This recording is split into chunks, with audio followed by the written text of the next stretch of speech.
In 2007, the world changed. Steve Jobs stood on a stage holding the future in his hand, a device that was a phone, a music player, and an internet communicator. He called it the iPhone. It was a triumph.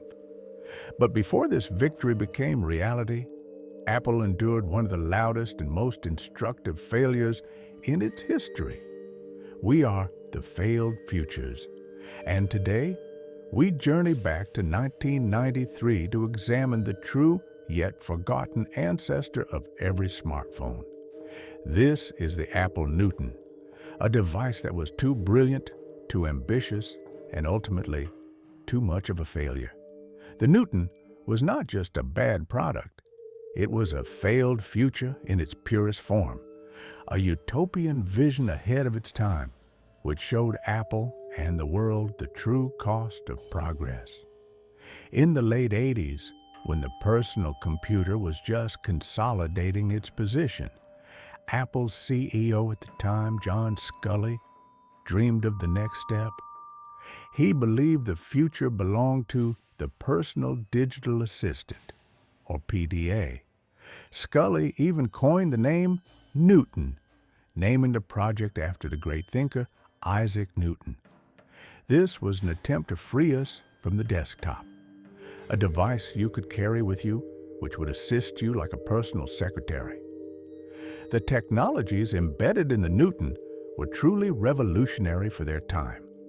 First, there was the ARM processor. Yes, the very same ARM that powers your iPhone and Samsung today. Apple, in collaboration with Acorn, created this power-efficient, robust chip. It was a genuine technological leap forward.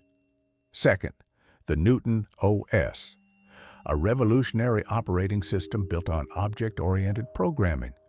It was focused on context. If you wrote, "Call John on Tuesday," the Newton automatically added it to your calendar and linked it to the contact John. It was the first rough prototype of a truly smart assistant. Apple spent about 5 years and tens of millions of dollars developing this marvel, promising the public that they were making a technological jump into a new century. But that jump quickly turned into a free fall. The Newton hit the market in 1993, and it was met with a wave of disappointment. Apple's main failure was selling an immature technology as magic. Problem number one, handwriting recognition. Apple bet heavily on stylus-based input to make the interface more human, but the technology was catastrophically immature. The Newton frequently misunderstood words entirely. The cultural ridicule was instantaneous. The famous episode of The Simpsons, where the device misinterprets Bart's note, became the most vivid symbol of the technological flop.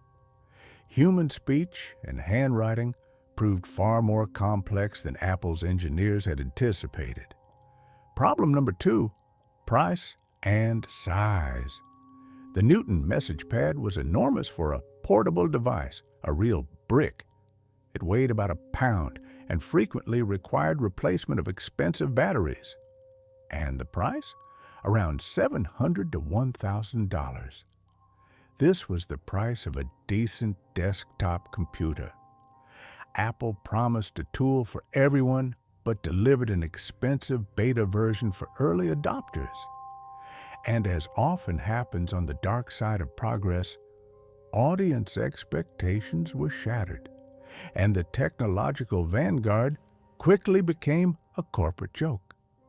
The Newton failure became a symbol of Apple's disorganized and wasteful period. And when Steve Jobs returned to the company in 1997, he quickly started cutting everything extra.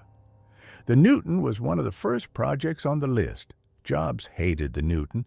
He considered it bloated, overly complicated, and lacking focus. In 1998, the project was officially killed, but it was this precise failure that served as the critical lesson that shaped the future we now inhabit.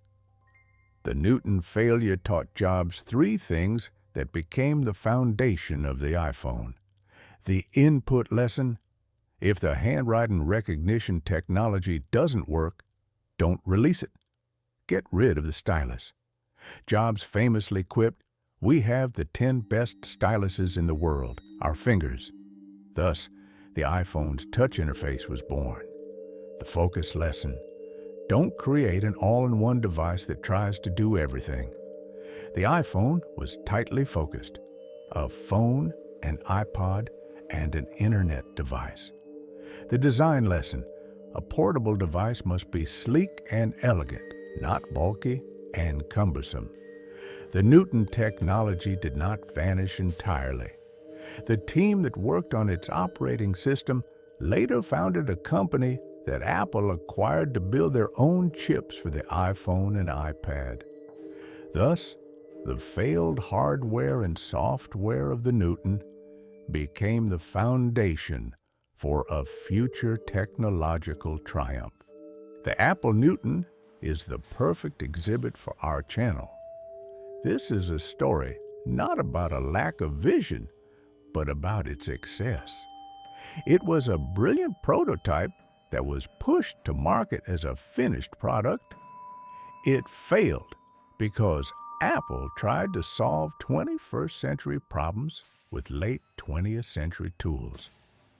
But its death was necessary.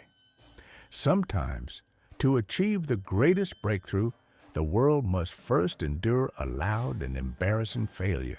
The Newton is our guide to the dark side of progress. It proved that innovation that outpaces the world's readiness is doomed to fail, but its lessons forever define our future. What other great innovation was buried in the archives of history? Let us know in the comments.